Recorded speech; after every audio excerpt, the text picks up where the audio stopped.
El món evoluciona, les tendències canvien i, com era d'esperar, el sector espacial també s'ha transformat. El 2020, el govern de Catalunya llançava l'estratègia New Space amb l'objectiu de desplegar l'economia de l'espai a casa nostra. La idea era clara: crear i fer créixer un ecosistema emergent amb un fort protagonisme a startups i centres de recerca.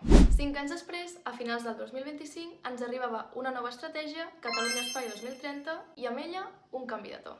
La nova estratègia adopta una mirada molt més àmplia amb la voluntat de mobilitzar tot l'ecosistema espacial català a través de la diversitat del teixit industrial.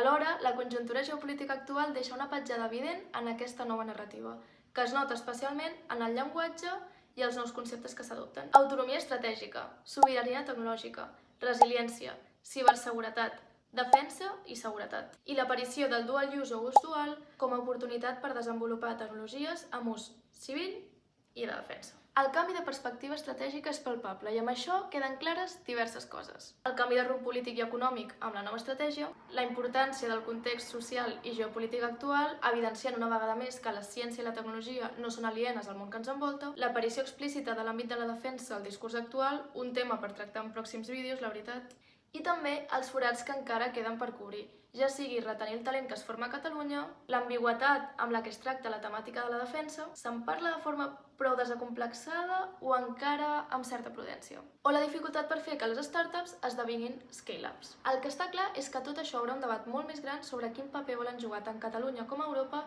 en el nou panorama espacial.